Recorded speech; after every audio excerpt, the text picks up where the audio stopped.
the record, welcome to the Supreme Court. This is the matter of Thornton versus Jacobs. Each side will have 30 minutes to argue. The appellant may reserve any portion of that time for rebuttal. Since we're on this virtual platform, I have to tell you, we have had technical difficulties. They happen sometimes. If you'll try to remember to keep your microphone on mute when you are not speaking, I greatly appreciate that.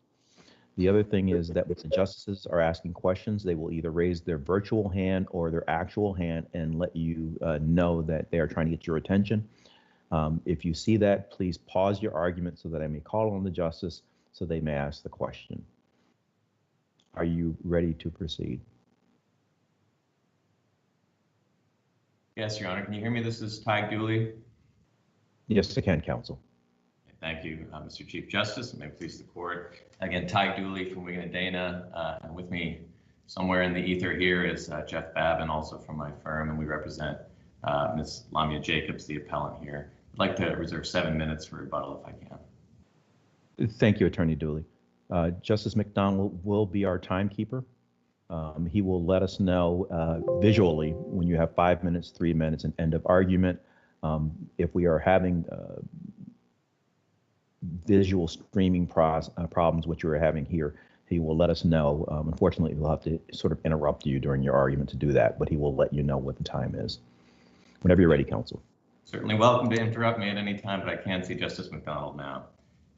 So thank you again, Your Honor. This appeal, as you know, arises out of a long-running lawsuit in Palm Beach County, Florida, between adjacent property owners.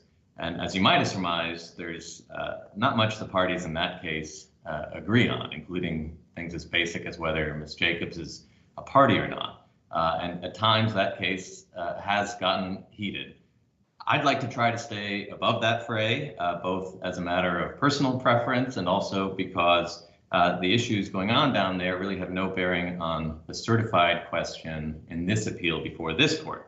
I'm sure Mr. McGuire will also focus on the issue at hand and not matters irrelevant to the case, but if not, I'll try to address any questions about the underlying case in my rebuttal. So turning to the issue at hand, the certified question is whether the appellate court properly dismissed Ms. Jacobs' appeal as frivolous. Obviously, and as I'll explain, I think the answer to that question is no. But I think equally important is how this court answers the question, because obviously the answer is going to impact not just this case, but all appeals in Connecticut. And that's why I think it's critically important that this court articulate a standard for threshold dismissals on grounds of frivolity that won't infringe on the right to appeal that we respect in Connecticut and won't unduly stifle the development of the law in this state. The standard that we've proposed, I think, strikes the right balance among these competing interests. On the one hand, in honoring the right to appeal and the development of the law through appellate decisions, and on the other, preventing truly frivolous appeals from burdening appellees and occupying scarce judicial resources. And our standard is pretty simple. An appeal should not be dismissed, or excuse me, an appeal should not be deemed frivolous at any stage in the proceedings unless it is so utterly without merit as to warrant the inference that it was taken in bad faith. And an appeal should not be dismissed as frivolous before merits briefing unless there's also extraordinary circumstances that would suggest that it was taken solely to cause delay or to harass the appellees. The appellate court... Counsel? Yep. I'm interested in that issue, so I need to stop you. I'm very sorry. The appellate court here is over 500 cases a court year. That's the amount of cases they actually hear. The cases that are brought before the appellate court are a higher number than that. Just excuse me, I completely lost you. Just I've had the same problem. I'm sorry. You're frozen. Okay. Let me see if I can try to do something here. Yeah, you're still frozen. Is that any better? There's 500 cases, and I imagine the question is how do we deal with these issues when there are frivolous appeals? Counsel, just hang on, because we're going to have to make a record on this, and I'll stand by. Am I back yet? Okay. I can hear you but not see you right now, Your Honor. I turned my... I've stopped the clock, counsel. Thank you, Justice McDonald. I've turned my video off to deal with a bandwidth problem. I know it's on my end. So if this is working, where you can hear me audibly, we'll do it that way. I That's can fine, hear you Your Honor. now. Yeah, I can hear you better than before. Okay. If you, Madam Monitor, Madam Court Reporter, if you'll just let me know if there is a problem, then if it continues, I will drop and probably review the FTR to handle the argument. Yes, I will let you know. But I'm just going to let you know that what you began to say earlier, I didn't get any of that. So you may want to repeat all that. Oh, okay. Right. Thank you very much. Mm-hmm. So we can go back on the record. Justice McDonald, if you can restart time, I'd appreciate it. Counsel, you were just talking about the standard that you propose, and I was telling you I'm interested in it because of the number of cases that the appellate court hears per year. It's when I was on the appellate court, it was somewhere around 525 cases, 550, I believe. And that's the amount of cases that are actually heard. And the appellate court was actually created to handle the large caseload that the Supreme Court used to have to handle. All of a very busy court. Okay, I lost some of that, Your Honor. I heard all of that and busy court. I'm not quite sure what to do about this. Give me 1 minute. I'm just going to check my internet speed. Counsel, I've stopped the clock. Don't worry. I'm not. Thank you.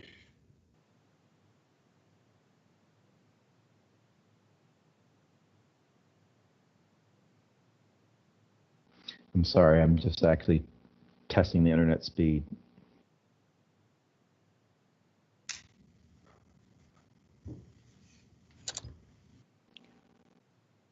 Okay, the problem is in the upload. I'm getting download times of in excess of 150 megabits per second, but my upload speed is about 14 megabits per second. I still have you coming in and out. Okay, let me try one other thing. Maybe that'll work.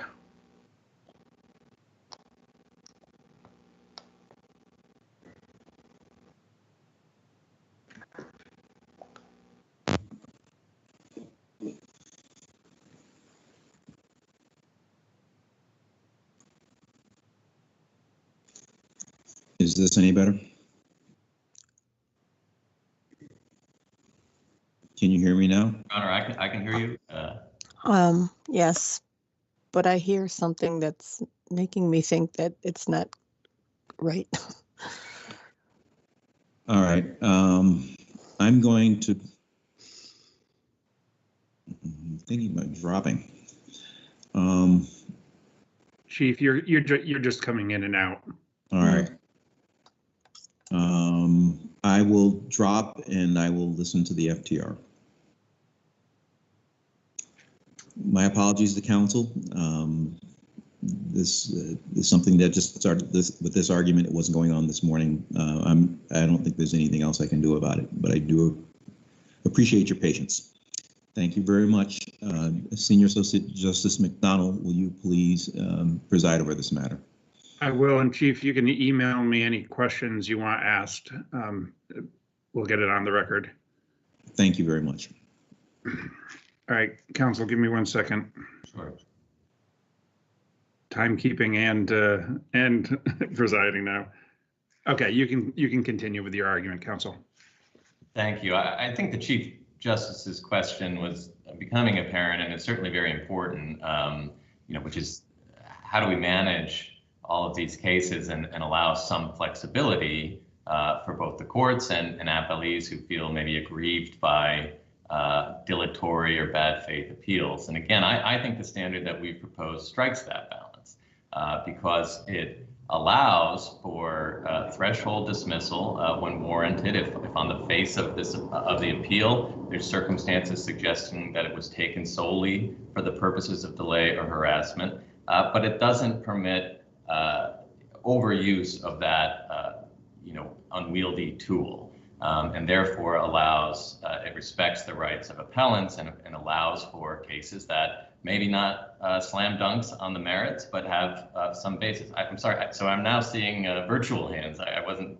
I wasn't. Yeah, it's not intended to cut you off immediately. They're just trying to get into the queue. When you do see a hand, just come to a natural conclusion quickly. The first question is from Justice Doria. Sure, thank you.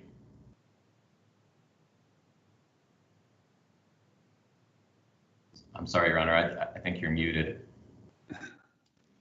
I lowered my hand but didn't unmute.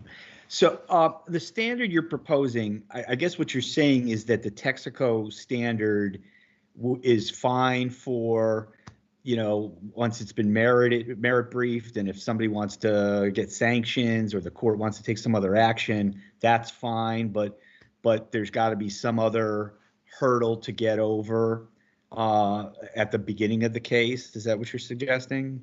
Essentially, yes. I mean, I would say that even under the Texaco standard, which we, like you said, Your Honor, we're fine with, I don't think this appeal satisfies that standard. Yeah, I got you.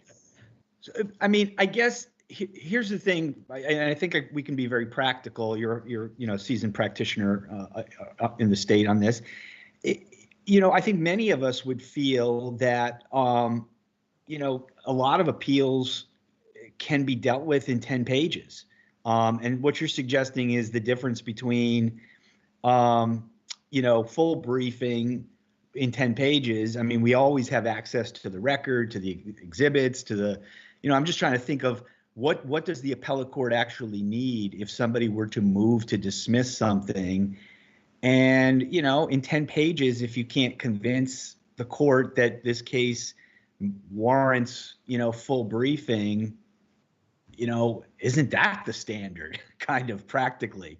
Well, just to be clear, we think an appellant can move to dismiss an appeal as frivolous.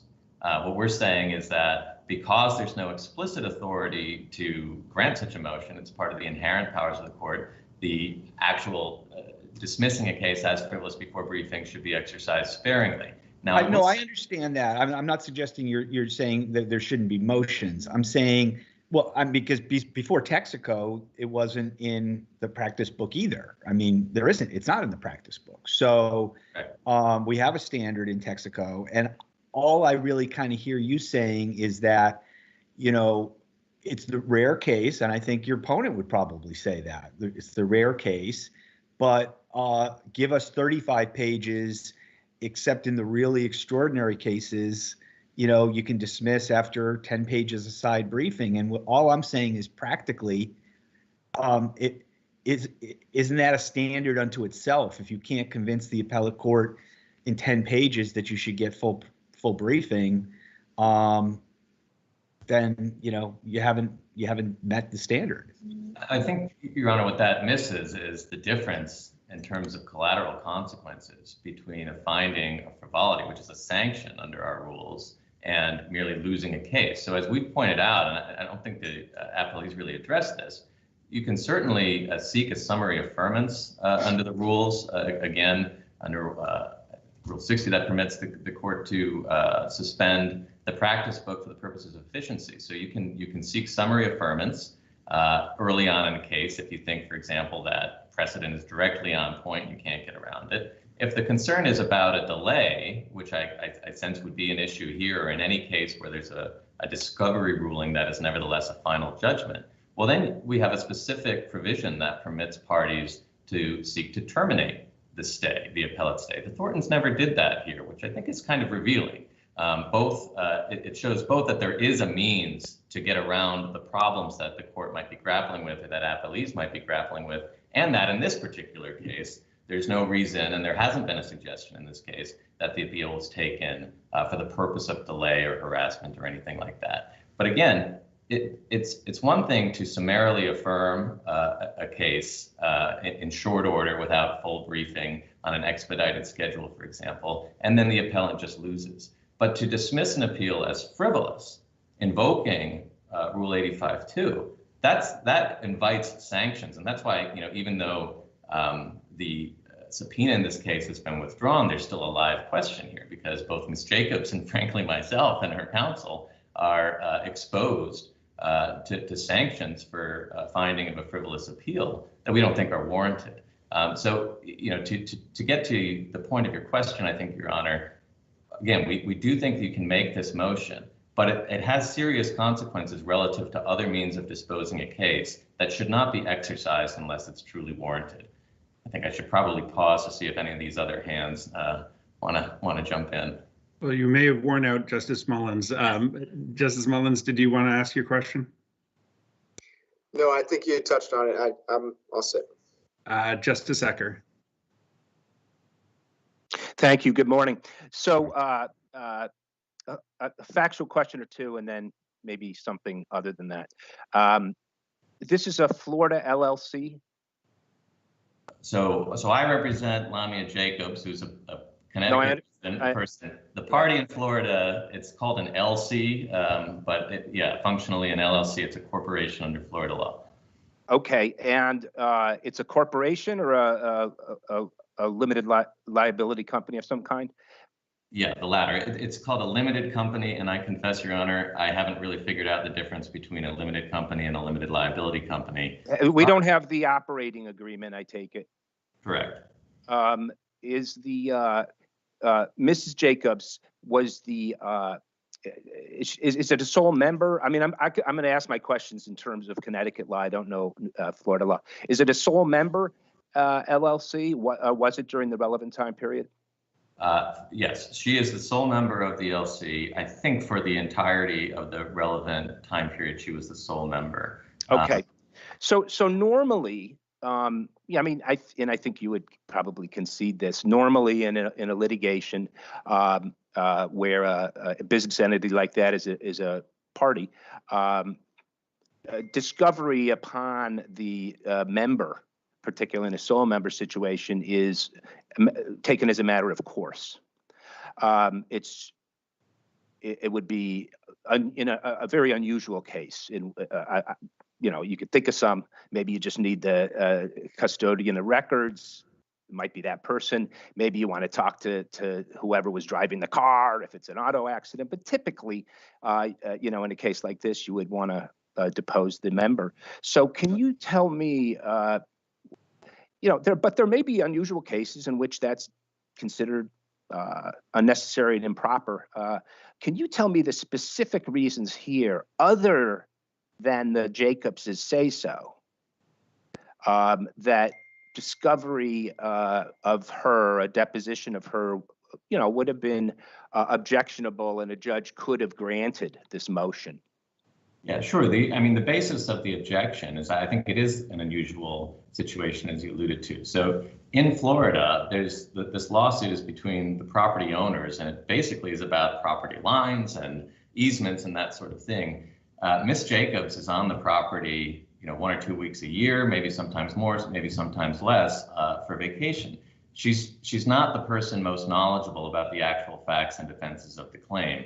The LC, 100 Emerald, which is the actual party to the Florida case, designated the person most knowledgeable, which is the property manager, the person who's on the property day in, day out, and can talk about, you know, whether cars are stopping improperly on this private road that they have an easement over, whether the garbage cans are left out, whether there's water runoff. I mean, there's a lot of these issues in the case that Ms. Jacobs is not going to know about. Now, she said, we've suggested that you've gotten this discovery from the actual party in the case. There's been 2 property managers. One was deposed once, the other's been deposed twice. And the LC has produced documents. So the suggestion that Ms. Jacobs has been stonewalling is pretty misleading because the discovery is coming from the actual party to the litigation. Now, she's going to be deposed now, as far as I know, because there was a Florida subpoena, and she exercised her rights to review that subpoena, and ultimately her appeal was denied. So she's going to be deposed unless something that, you know, I'm not aware of happens before that. In Connecticut, however, the Connecticut court had an obligation to look at whether this subpoena was for a resident of our state in an out-of-state litigation to which she was not a party, should have to go forward with the discovery. The arguments that she made, other than Wait, I don't. So I'm not quite following. You're saying she is subject to discovery, but only in Florida? Yeah. So she was subpoenaed separately in Florida. She challenged that subpoena. She said, "I'm not a Florida resident, and I don't." And in addition, that subpoena was served via trespass because the process server kind of snuck onto the property. So she had two grounds for challenging that. But the court concluded that because she's the member of this LC, there was, effectively jurisdiction over her for this discovery. So she's going to be deposed. The issue again, and this is where I started, is in this case, did the appeal that she took from Judge Pavadator's order, was there any arguable merit to that, or was it taken in bad faith? And we think for sure there was arguable merit to it. And the reasons, even at the outset, the basis for the appeal was that she's not a party and doesn't have any knowledge, sufficient knowledge of. But I thought the claim was that she shouldn't be deposed, and now you're telling me that she's going to be deposed. So I'm sure I'm missing something, but can you tell me what I'm missing? I hope so. There's two different subpoenas. She was subpoenaed in Florida after the subpoena in this case was served. So this appeal is going up on the Connecticut subpoena. And of course, the appellate court, in our view, introduced a new issue that's kind of overtaken this, and that's the certified question here about a frivolous appeal. Meanwhile, she was served while they were down there for Christmas last year, the year before, in Florida. She did move to quash that subpoena. She lost. She appealed. The District Court of Appeal in Florida stayed the discovery pending review and denied her appeal. So, and she hasn't taken, she didn't go to the Florida Supreme Court or do anything crazy in Florida. So it appears as though, and Mr. McGuire can speak to this, I'm not counsel to, the Florida parties or even to Ms. Jacobs in the Florida action. My partner, Jim Glasser, is her lawyer down in those matters.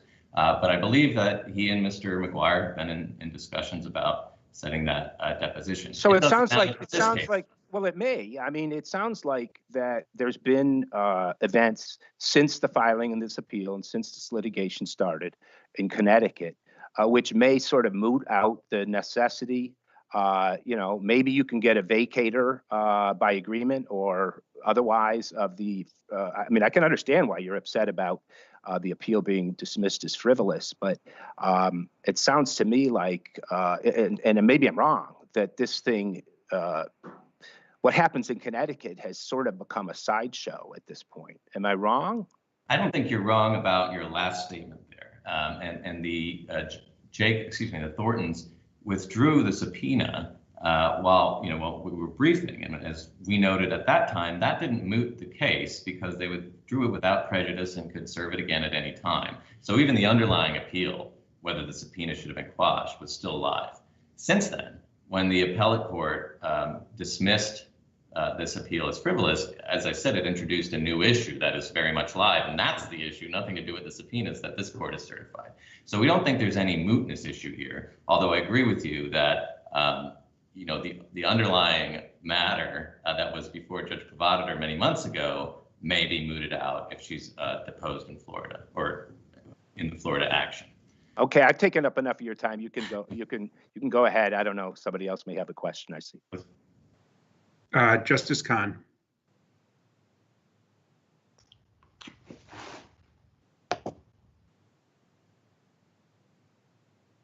I'm sorry. I think you're muted, Justice Kahn. Sorry. There she is.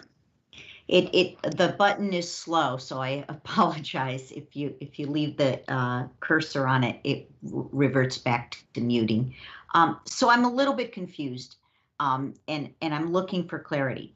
So your position is because of the collateral consequences of the appellate court dismissing the appeal as frivolous, it's now created an issue because of those collateral consequences. So we should take this appeal and revisit that, even though let's assume you were successful here and we would say the lawsuit the appeal shouldn't be dismissed, goes back down to the appellate court and then the appellate court dismisses it as moot.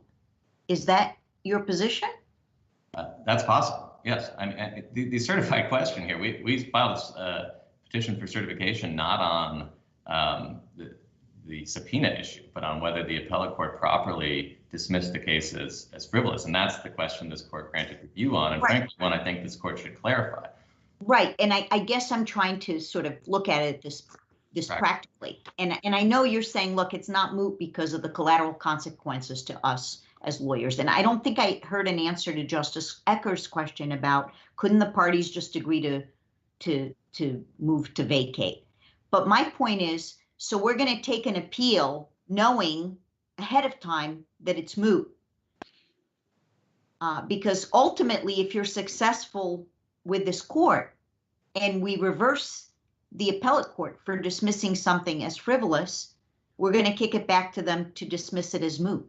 So if it's moot for them, I just don't know how you can overcome mootness with collateral issues, I guess is my point.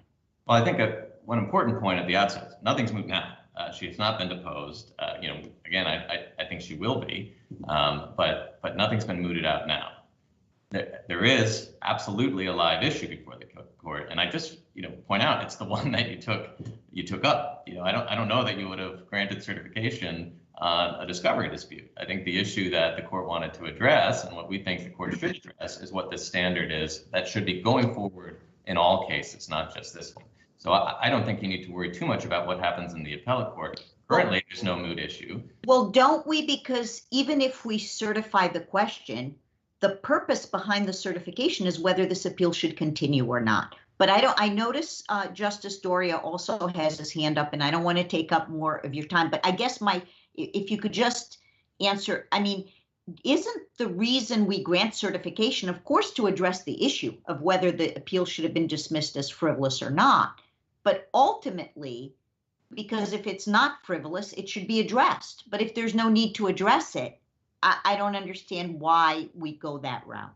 And I noticed Justice Doria has, so if you can just answer that, and then I would yield to Justice McDonald, to call on Justice Doria. Certainly, and I'll try to be brief. I think, Your Honor, you're in a better position than me to say why you certify an issue. My view, though, is that the Supreme Court of the state, having discretionary powers of review, is often interested in clarifying the law, setting standards for application in future cases. Right now, there's no issue with mootness in this case at the moment, and I think you should take up this opportunity to clarify the standard. And I'll try to. I may go over and not have as much rebuttal time if Judge Doria has a question. Justice Doria has a question. That's fine. Justice Doria? I'm going to wait. Go ahead. You have about 30 seconds left. Thank you. You have 30 seconds left if you. Well, so again, I think what I'd zero in on here is the balance that the court should be striking. I don't think the standard that we've proposed would preclude dismissals for appeals that truly are frivolous or taken in bad faith or for the purposes of delay. That hasn't been the suggestion in this case. The suggestion is that this case, our appeal, was going to face an uphill climb, I think is the word. And I can address that part on rebuttal. I think there's certainly arguable merit to the issues, therefore it wasn't frivolous. Thank you. Thank you. Attorney McGuire, you may have a problem with your audio, but let's try this. So please proceed. Thank you, Your Honor. Good morning, and may it please the court. First of all, Counsel, hold on. You're way too loud. Yeah. Too loud? It is. I'm sorry. Let me, I am the embodiment of a Luddite. My wife is here helping me. Please bear with me. Is that better? That's actually much better. Yes. So please proceed. Thank you. Please forgive me if I am slow in answering questions. I am having a little bit of trouble hearing the court, but perhaps we can navigate our way through this. Again, may it please the court, good morning. First of all, thank you for allowing me the privilege to appear before you. It is an honor, and I'm very excited professionally to be here today and very grateful. I am a New York lawyer. I am neither a Connecticut nor a Florida lawyer, but I have represented my clients, John and Margaret Thornton, since November of 2018 in the underlying Florida action, and believe that I know the details and history of that case fairly well in the event the court has questions, particularly regarding the current status of things, as was discussed towards the end of Mr. Dooley's argument. Plainly, the certified question before the court is the lawfulness, propriety of the dismissal by the appellate court on grounds of frivolity of an appeal challenging a trial court ruling that Ms. Jacobs, who I'll describe in some detail legally, if you will, in a moment, should be compelled to sit for 1 day of deposition and produce, by her own admission, a handful of documents responsive. Attorney McGuire, I think Justice Doria has a prefatory question for you. Forgive me, I'm sorry, Your Honor. No worries. That's no problem at all, Attorney McGuire. We're all navigating this, and this is your first time. I'm going to take you up on your offer to help us with where things stand.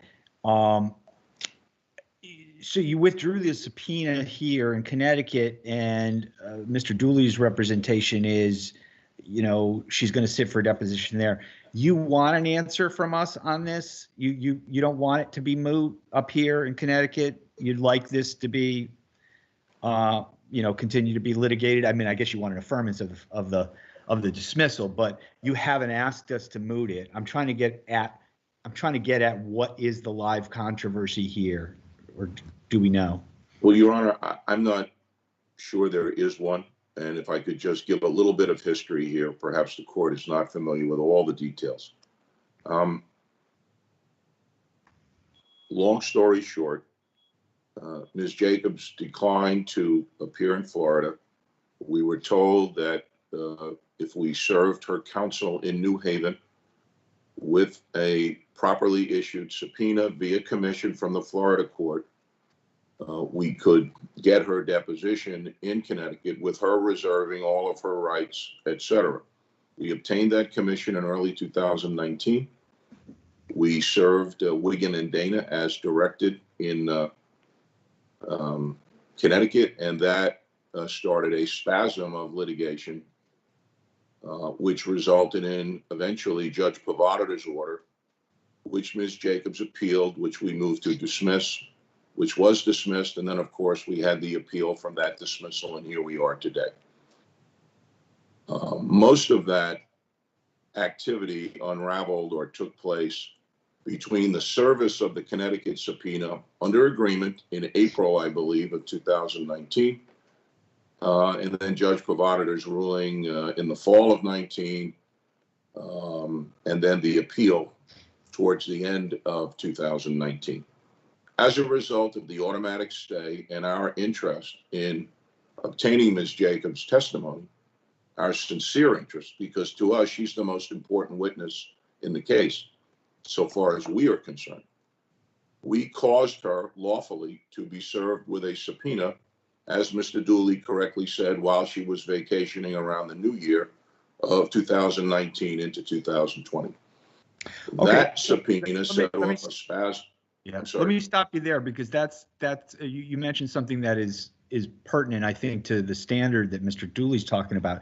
There is an automatic stay, but you could move to terminate the automatic stay. And the question I'm going to ask you, I mean, I think in New York state courts, it's got to be the same as here in Connecticut, where, look, if you move to dismiss something as frivolous, the person, the one that knows the least about the case is the appellate court. The appellate court is just getting the case. So you move to dismiss, and practically speaking, if your argument is that there's no good authority, or if it's bad faith, or it's done for delay or harassment, we have a process where you go back to the trial judge who just did what he did. Why wouldn't we want to encourage that rather than entertain motions on frivolousness as soon as an appeal is filed with our appellate court? I would say in this case, Your Honor, in this regard, I agree with Mr. Dooley, although the issues, if you will, are garden variety, a deposition, a production of documents by the sole owner of a single-purpose shell company, 100 Emerald Beachway LC, the appellant here. The underlying facts are so outrageous, so, in my judgment, ridiculous, given the elementary nature of the discovery that we're seeking, that this is a kind of extraordinary or exceptional case. And we believe that, having made that extensive record before Judge Pavauditor, that the appellate court, armed with that record and armed with our 10-page brief, and as you know, a lot can go into a 10-page brief on both sides, the appellate court recognized how effectively frivolous the position was that this person, the owner and member, and also she was the manager of this entity, meaning she ran it day to day, and just coincidentally, Your Honor, she resigned that position 3 days after she caused this lawsuit to be filed, to insulate herself, we believe, from potential discovery. So in the typical case, I would agree with Your Honor, but this is Mr. Dooley is correct, a hotly contested case in Florida. The facts, although based on rather prosaic issues, are rather exceptional. So in this particular case, what effectively happened, Your Honor, was Justice Pavauditor ruled for us in September. I believe it took a while for him to issue his written decision. It took a while for the appellate process then to proceed. And in that window, if you will, we caused her to be served in Florida with a Florida subpoena. And then again, that set off a spasm of litigation, which I'd be happy to describe if that would be helpful to the court. Well, counsel, let me ask you a question. So in the motion to dismiss the appeal, your clients cited 2 practice book sections, neither of which actually authorizes a dismissal for frivolity. The motion to dismiss typically is for lack of jurisdiction or for failure to file necessary papers. It doesn't talk about frivolous appeals. The sanctions section that was referenced, 85.2, does allow for sanctions for frivolous appeals, but doesn't seem to support a dismissal. There may be financial consequences to counsel for bringing a frivolous appeal, but it doesn't support a dismissal. So, I mean, we normally, if the appellate court thinks something isn't very meritorious, it gets briefings and then summarily affirms. So why isn't that the right way to do this? To let the appellant at least have the appeal written up so that it could be a fully informed decision by the court rather than representations of counsel in a motion to dismiss? Again, Your Honor, to begin, I would respectfully call Your Honor's attention in terms of the practice book to the other defect language of Rule 66-8, I believe, which is the first one we cite, which we believe encompasses a dismissal on grounds of frivolity. Secondly, the scholarship that we've uncovered, and it's only scholarship, I freely admit to Your Honor, regarding paragraph or section 85-2, I believe it's the Prescott tome and the Thornton tome on Connecticut law and procedure, basically state that although clearly not expressly provided for in that rule, if the court can sanction, it certainly can dismiss. It's sort of implied, if you will, from the express language, as Your Honor correctly described it.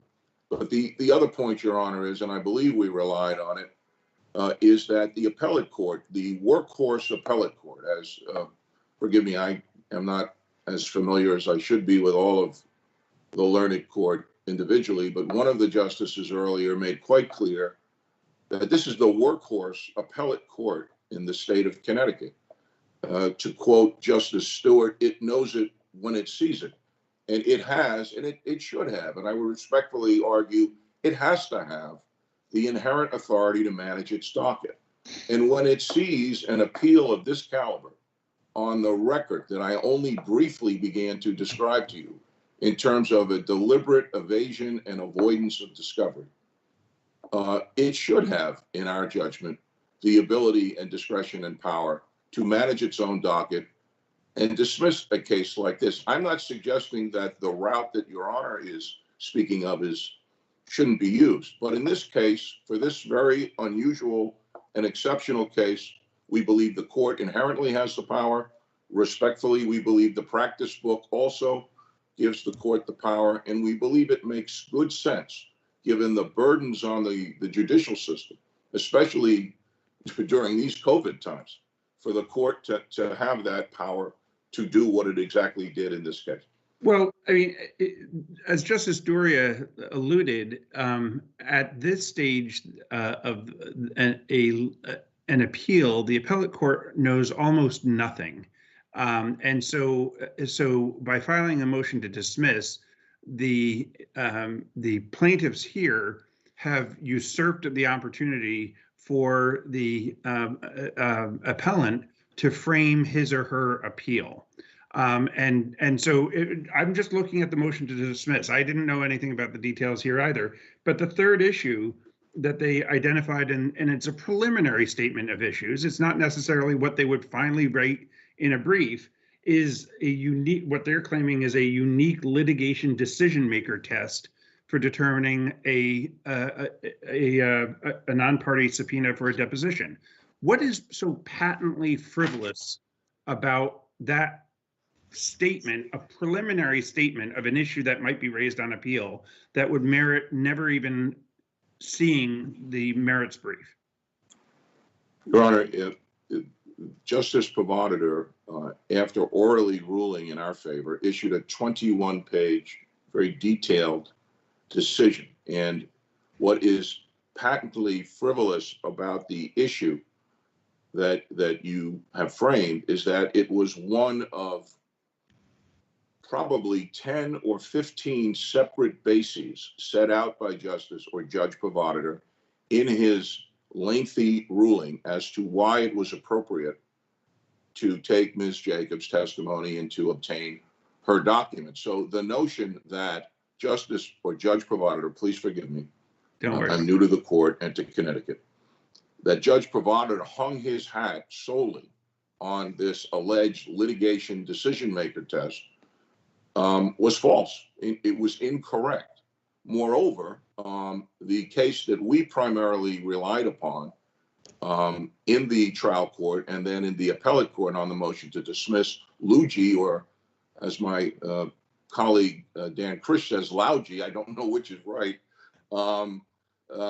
clearly came down heavily in regard to, in that particular case, which if not on all fours, was on 3 of the 4, if you will, with this case, that the fact that the CEO in that case was a litigation decision maker was a key component in the court's calculus. But if you look at Judge Provodator's ruling, he found there was no burden, no inappropriate burden on Ms. Jacobs, as she argued.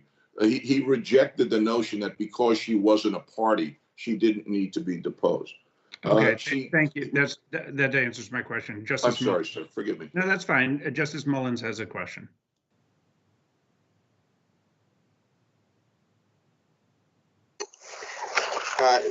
Thank you. I just have sort of a question back on the potential mootness point. I wasn't clear after Justice Doria's questioning if you were at all pressing the mootness point or kind of just wanting a decision on the issue that's before us. And related to that, do you know if Ms. Jacobs' deposition has been scheduled in Florida? Or is there a date? Do we have a date for that deposition? Your Honor, I think you quite properly and sagely asked me a number of questions. I'll try to answer them seriatim if I can.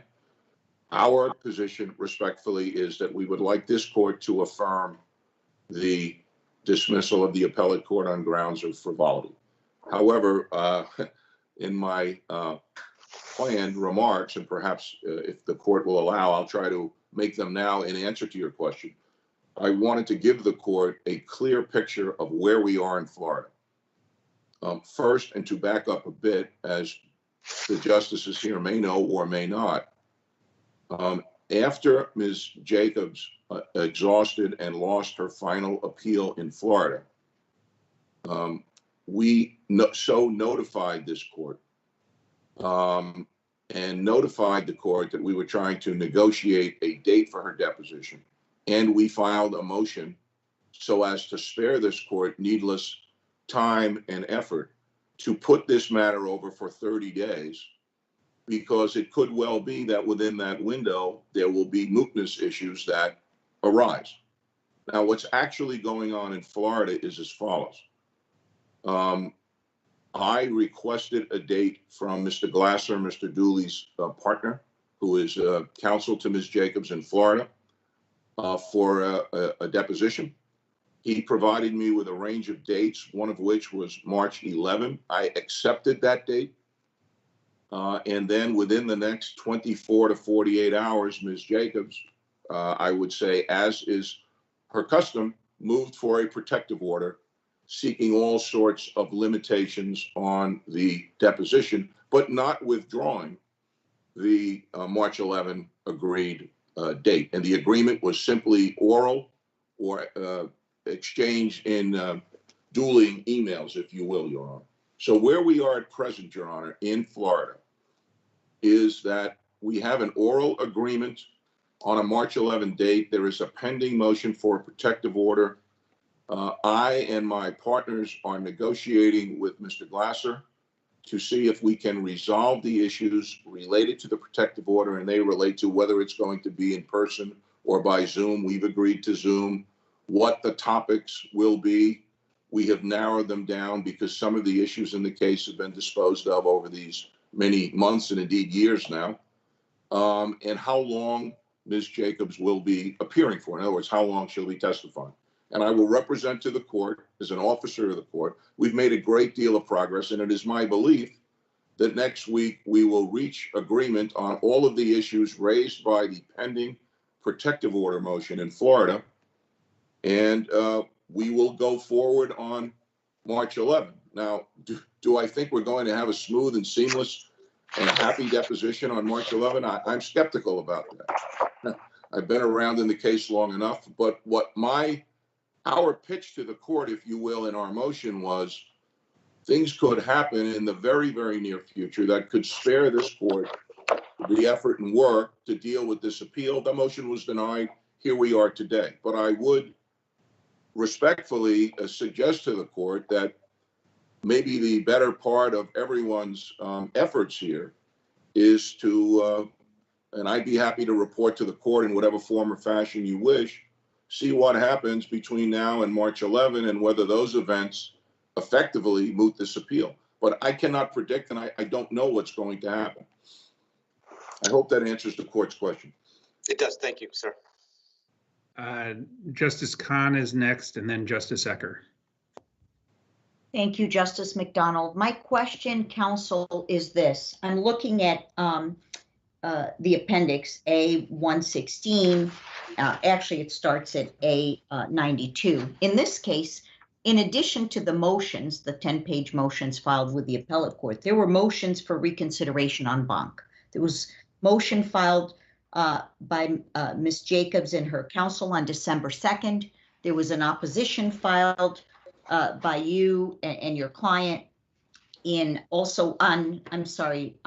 December 19th. And then on January 15th, the appellate court en banc denied the motion for reconsideration. My question is, you alluded earlier, and now I appreciate filling in some of the facts on where things are. You alluded earlier that by December 2019, January 2020, Ms. Jacobs had actually been served in Florida while on vacation there, effectively served. My question to you is, would you agree then that by January 15th, when the appellate court ruled on the motion for reconsideration, that to some extent the issue might have already been moot because she was served?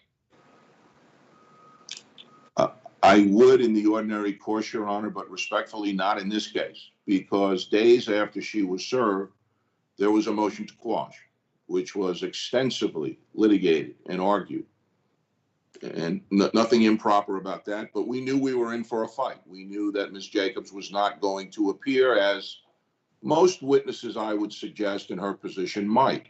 There might be some issues about relevance and timing and scope of the deposition, but failing to absolutely show up, no way, no how. But we knew that was going to be the case. And then we knew that there would be appeals. And we knew that those appeals in the Florida system would functionally have the same effect as the appeals quite properly do in Connecticut. So, Your Honor, all we're trying to do is take this person's testimony for one day and get her documents. What we're trying to do is some of the most elementary litigation practice that any of us might know about. So is your and she position, just refuses to appear. is your position still today that it's not a moot issue as far as the issue before this court? Our position is that it's not moot until she testifies and her deposition is concluded. And my hope is, Your Honor, that on March 11, we will get to that place.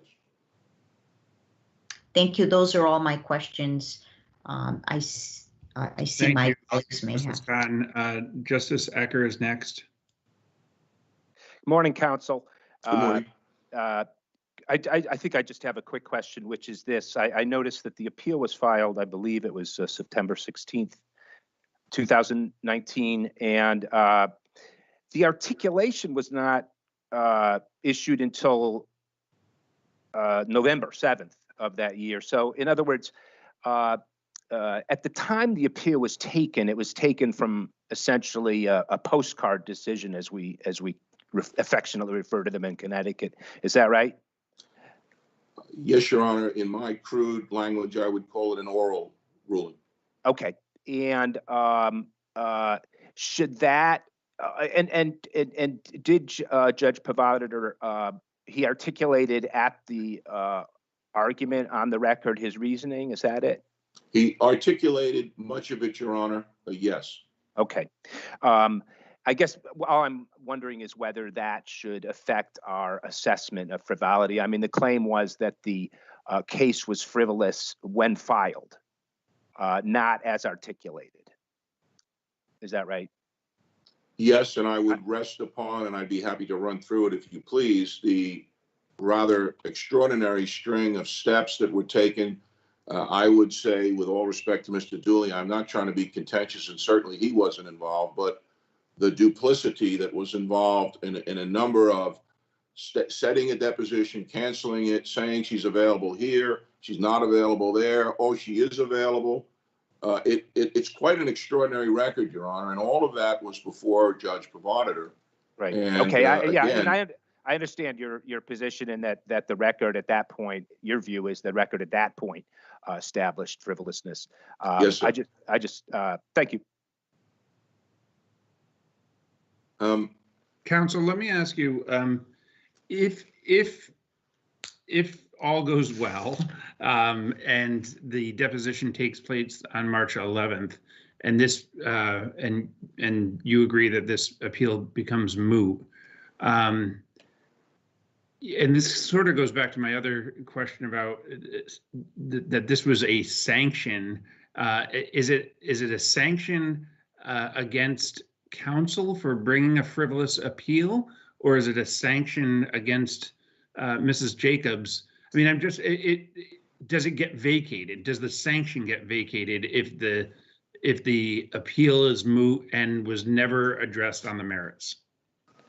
Your Honor, again, I confess to not being a Connecticut lawyer, and I know in our various systems we all have terms of art, but I'm not aware of any sanction here. What I am aware of is a decision by the court dismissing the appeal as frivolous. We certainly have not, I think Mr. Dooley would recognize this, we haven't sought sanctions against counsel or. Well, but that's my problem. That's what Section 85-2 is, a section for sanctions. And one of the sanctions is for bringing, it's a sanction for bringing a frivolous appeal. One would think that goes to counsel, not to the litigant. So that's my problem. We've never, I don't know in our practice that we have a practice book rule for the dismissal, for the sanction of dismissal for bringing a frivolous appeal. We have sanctions for bringing a frivolous appeal, but they're typically personal to the attorney who has brought the appeal. Your So Honor, I would if that's moot, does that all go away? No, I don't think it goes away because the appellate court's decision would stand, and this court would either determine not to review it on grounds of mootness, if that's the way we go, or perhaps the court would issue whatever ruling it sees fit to make. But I would also respectfully call Your Honor's attention again to 66-8 and the other defect language, which expressly encompasses a motion to dismiss for the defect of frivolity. Have we said that? Has your court said that? Yes. I don't believe that it has. No, sir. But and again, I would also fall back on which I think was established or certainly articulated clearly in the Hickey case by your court, of the inherent power of the court to manage its docket, including dismissal, which is expressly referenced in the Hickey case, and it's set forth in our brief. Thank you. Counsel, you have 3 more minutes in your argument. Mr. Dooley and I have never met, and sometimes Irish guys do get contentious, and I'm not really trying to get there now. But I would like to point out that the representations in the papers, both in the opening brief and heavily in the reply brief, that the Thorntons have neither argued nor put forth any proof of bad faith, which Mr. Dooley, I think, would agree in some respects equates to delay, intentional delay. The claim that doesn't exist is just incorrect. Would call the court's attention to page A68 of Mr. Dooley's and the appellant's own appendix. On page 2 of our motion to dismiss, we said that this motion is made for 2 reasons: to seek dismissal of an appeal, number 1, filed to delay the inevitable, quote unquote, and 2, an appeal filed to thwart and frustrate the due administration of justice, both in Connecticut and in Florida. To me, that's a polite way of saying, as a matter of law, that the appeal was filed in bad faith. And my point to the court is, if the court were to adopt what I understand is appellant's argument, that the Miller case and others requires this court to adopt a standard that, crudely put, might be a meritlessness plus standard for dismissal on grounds of frivolity, well, we've made that record.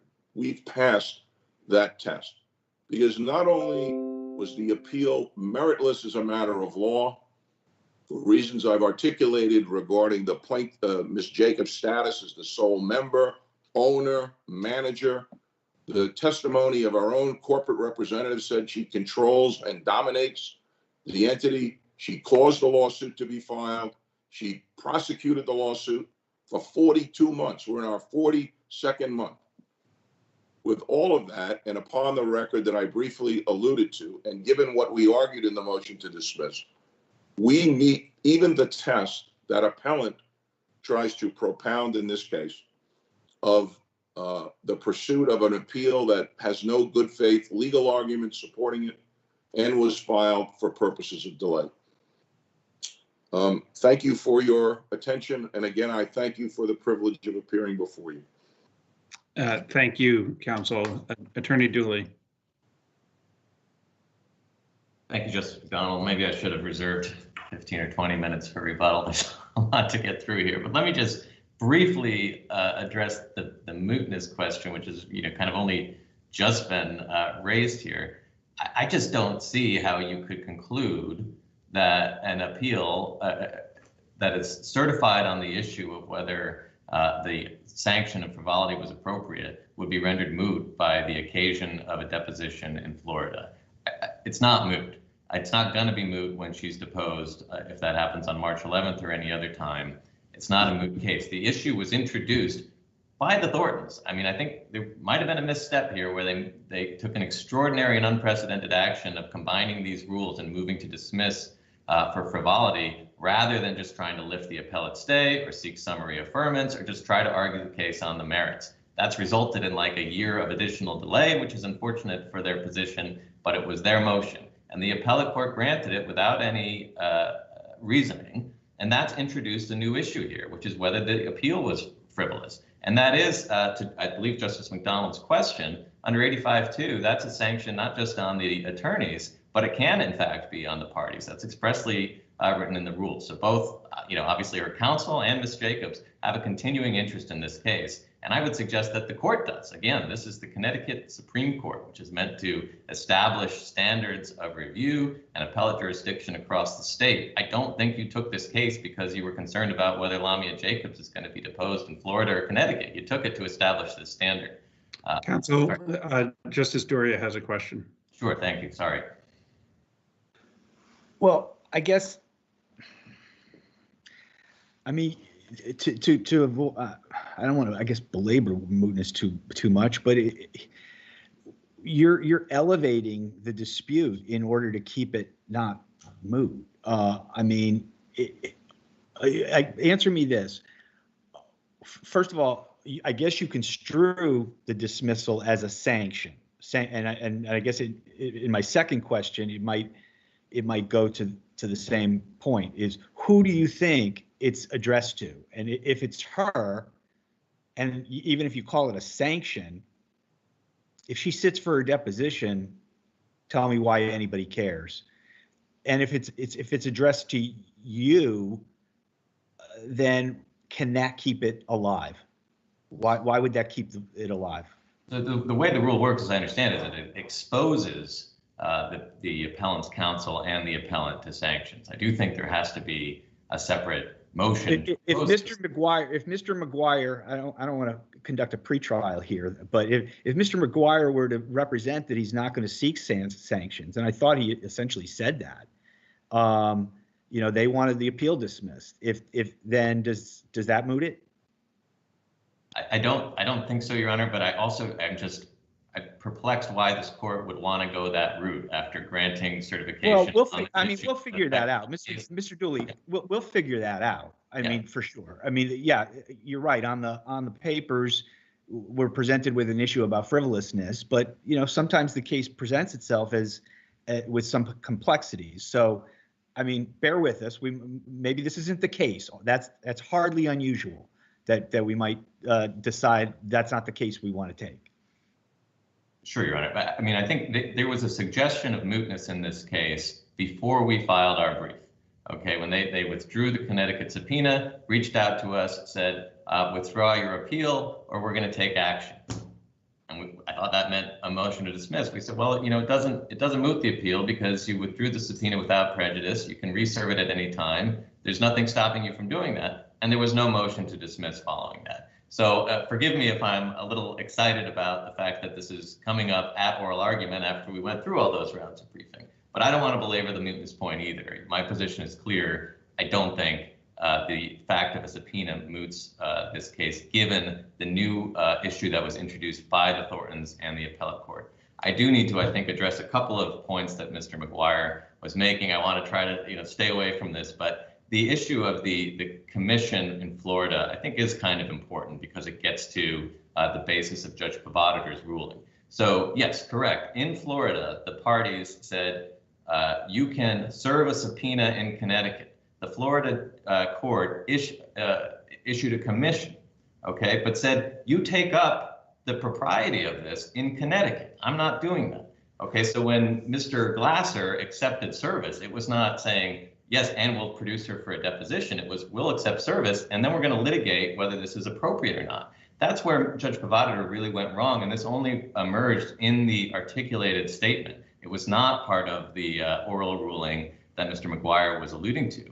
In the articulated statement, which again came after the appeal was filed, again, suggesting that it's not a good idea to dismiss these out of hands before you have all the information. The articulated ruling came out and said, as a starting point, the Florida court has already said this deposition should go forward. So who am I to question that? That is wrong as a matter of fact, because the Florida court in fact said the opposite, that you should litigate that in Florida. And it's wrong as a matter of law in Connecticut, because General Statutes 52-148 EF says the Superior Court in this situation should itself entertain a motion to quash or modify a subpoena and make sure that it's appropriate. That statute was amended after the Luigi decision, which we get to in our reply brief. It's another reason why that decision is not controlling. That has been Luigi, and the fact that this is an abuse of discretion standard have been the only arguments I've seen in any of the briefs suggesting why this appeal is frivolous. And it cannot be the case that because there's an abuse of discretion standard, an appeal is frivolous, or that because there's contrary authority, it's frivolous. Because again, Texaco specifically says if you got a good faith basis to get around that authority, then it's not frivolous. I see some hands here. I apologize for rambling on. And before I acknowledge Justice Ecker, I should note that the Chief Justice has been watching on live streaming and to this point did not have any additional questions, but I think he has rejoined us on the platform. So I'll, with Justice Ecker's indulgence, I'll acknowledge the Chief Justice first. Of course. Thank you, Senior Associate Justice McDonald. I hope that you folks can hear me. Counsel, did Judge Provodator have a chance to deal with this issue that you saying is his mistake? Did you file a motion for articulation or a motion to reconsider or a motion to correct? Yeah, so the way it transpired is that he issued an oral ruling saying, I think that the deposition should go forward as to Mrs. Jacobs. I'm going to withhold decision on her husband, Mr. Jacobs, who was also subpoenaed. And then we took the appeal. Based on the oral argument and the oral ruling, the primary basis for that appeal was that he should have quashed the subpoena because Ms. Jacobs is not a party to the action. The actual party has produced all this information, and the Thorntons had represented to the Florida court that no further discovery was needed. Those were all good faith bases for the appeal. Judge Provodator then issued this ruling and himself introduced a new error, which may have been in his mind, but to my knowledge was not articulated during the argument. So that just, in our view, strengthened our argument because it showed that he kind of got off on the wrong step to begin with. But counsel, that doesn't answer my question. I'm sorry, but that doesn't answer my question. Did you file anything to bring it to his attention to let him deal with the issue? No, I mean, this appeal had already been filed and the motion to dismiss had already been filed by the time he issued that articulation. We notified the appellate court that the articulation had been made and indicated that it actually provided additional grounds for review. But we didn't. Did you ask the appellate? Well, I'm having a problem with that because procedurally, this part of this nightmare is something that you created. Did you ask the appellate court to ask him for a correction? No, and Your Honor, forgive me. I don't know that that's our obligation. I mean, the appeal is from the order. He later articulates the order. I understand. And so you didn't know what the order really was until his articulation. No, well, we knew what it was. But no, counsel, you're saying that his order had a mistake in it that was not there at the time you filed the appeal. But his order, his final order, had what you were saying was a mistake. But Your Honor, there's a difference. His order was final when he made it in court. Except when he articulated what his order was by his written decision, it wasn't what you thought it was. There was an additional issue that we thought was problematic. We didn't give up on the issues that we originally appealed on. I mean, I think this is just sort of an additional grounds for concluding that he erred or abused his discretion in failing to deny the motion to quash. And forgive me, I'm just not aware of some obligation when an appeal is already taken to try to pause the appeal and say, let's all go back for just one part of the decision that was articulated after the fact. to my eyes, this is another reason why it would be a mistake, except in extreme cases, to dismiss an appeal early on before briefing, because at least in this state, you can kind of get new information later on if an articulated ruling is issued. Thank you.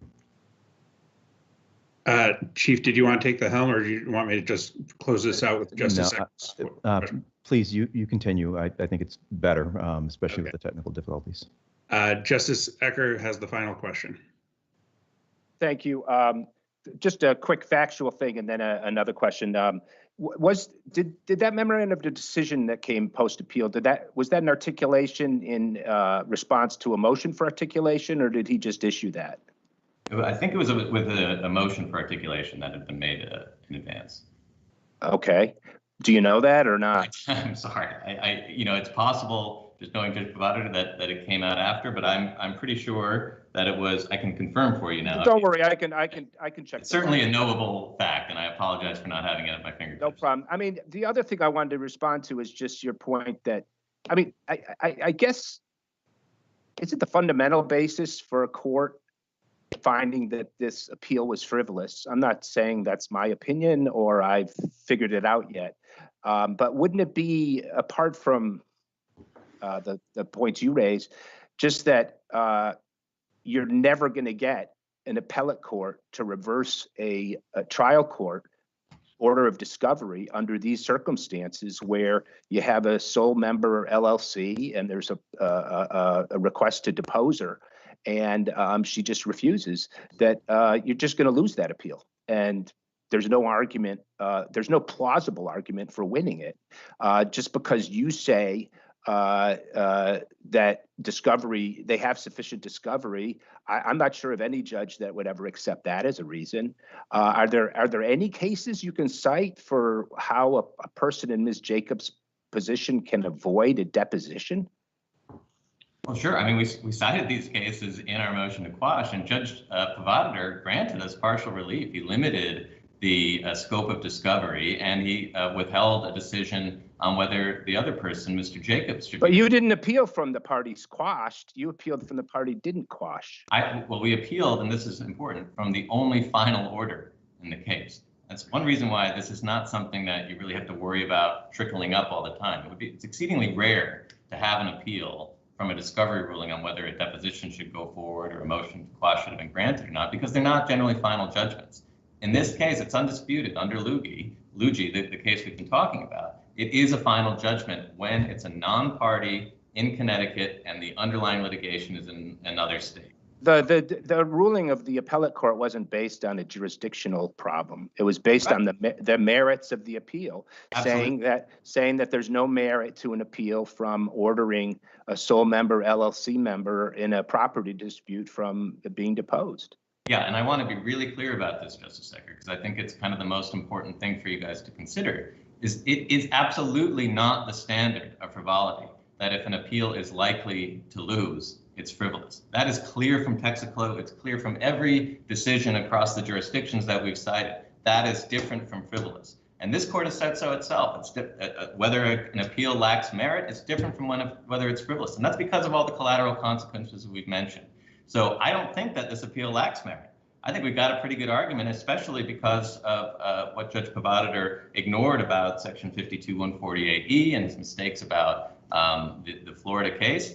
But it's not frivolous. If it has arguable merit, it is not a frivolous appeal. That's the standard from Texaco. That's what we asked the court to apply here, so that not just in this case, but in other cases where, in civil rights cases and constitutional law cases, and in cases where appellants face an uphill battle but have a right to get appellate review, they can do so, and that the law can continue to develop as it has in this state under Texaco. Thank you. We'd ask the court to vacate the Justice McDonald, before you go on, counsel, you made a reference to you guys. I'm normally not that picky, but we do have a diverse court. Justice Khan is on the court. I don't think she would appreciate being called a guy, and it is a little more informal than I think we should be. I apologize, Your Honor, and I apologize to Justice Khan, and frankly to everybody, because I don't think anybody likes to be called guys. But it's in the moment, it was a colloquial expression. But I Understood, counsel. I didn't mean it that way. I just wanted to address it. Thank you. Thank you. We will stand adjourned until Monday morning. Chief, what time do you want to meet in the virtual conference room? 12:30.